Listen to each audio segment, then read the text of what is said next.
दुनिया का ऐसा लंबा और ताकतवर इंसान जिसने अल्लाह के पैगंबर हजरत मूसा अलैहिस्सलाम को लड़ने के लिए ललकारा। ये वो इंसान था जो दुनिया का सबसे लंबा शख्स था। आखिर उसने मूसा अलैहिस्सलाम को लड़ने के लिए क्यों ललकारा और दोनों की लड़ाई का क्या अंजाम निकला और किस तरह दोनों का आमना सामना हुआ, ये सब हम आपको इसी वीडियो में बताने वाले हैं। इसीलिए इस वीडियो को आखिर तक जरूर देखें क्योंकि ये वीडियो बहुत ही खास होने वाली है। अल्लाह रब्बुल इज्जत ने इस दुनिया में करीब 1,24,000 नबियों को भेजा जिनका सामना कई बड़े और गुनहगार लश्करों से हुआ। लेकिन आज हम आपको किसी लश्कर के बारे में नहीं बल्कि एक ऐसे इंसान के बारे में बताने जा रहे हैं जो कि अकेला पूरे लश्कर के बराबर था। और ये शख्स इतना लंबा था कि रिवायतों में आता है कि नूह अलैहिस्सलाम के दौर में जब तूफान आया था तो ये अपनी हाइट की वजह से उस तूफान से भी बच गया था। फिरौन के दरियाए नील में गर्क होने के बाद जब बनी इजराइल कौम को उसके जुल्म से आजादी मिल गई तो कुछ सालों बाद अल्लाह रब्बुल इज्जत ने मूसा अलैहिस्सलाम को ये हुक्म दिया कि मुल्क शाम की सरजमीन से दुश्मनों को निकाल दो और अपनी कौम के 12 लोगों को बनी इजराइल के 12 कबीलों का सरदार बना दो ताकि ये सब अपने सरदारों के ताबे रहे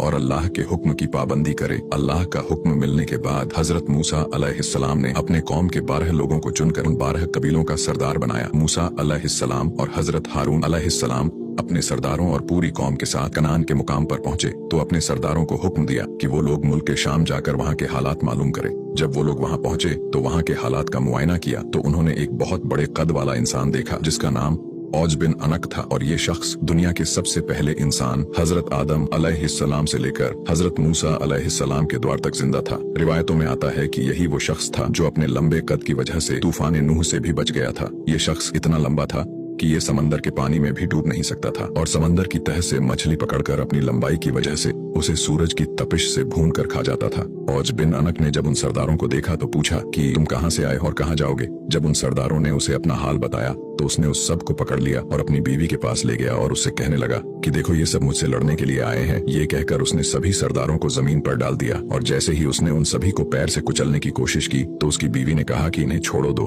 क्योंकि ये सभी कमजोर लोग हैं, ये लोग चले जाएंगे, तुझे इनको मारने से क्या फायदा होगा। अपनी बीवी की बात सुनकर उसने उन सरदारों को छोड़ दिया। सभी सरदार औज बिन अनक से डर गए और वहां से वापस चले गए। वापस आकर उन्होंने ये सारी बातें और दुश्मन की ताकत के बारे में मूसा अलैहिस्सलाम को बताया और ये भी बताया कि वहाँ के फल फ्रूट भी बहुत बड़े बड़े हैं, अगर एक दाना अनार का खा ले तो आदमी सैर हो जाए। फिर वो लोग जो फल अपने साथ लेकर आए थे वो उन्होंने हजरत मूसा अलैहिस्सलाम को दिखाए तो हजरत मूसा अलैहिस्सलाम ने उनसे कहा कि अपनी कौम के लोगों से इस बात का जिक्र न करना और शाम के लोगों की ताकत के बारे में कुछ न बताना क्योंकि ये लोग तो पहले से ही बुज़दिल हैं और जिहाद से भागने के लिए तैयार हैं। हजरत मूसा अलैहिस्सलाम के कहने के बावजूद उन 12 सरदारों में से सिर्फ 2 सरदार अपने वादे पर कायम रहे। बाकी 10 सरदारों ने वादा खिलाफी की और अपनी कौम के लोगों को वहाँ के बारे में सब कुछ बता दिया और ये भी बता दिया कि वो शख्स दुनिया सबसे बड़ा और लंबा शख्स है।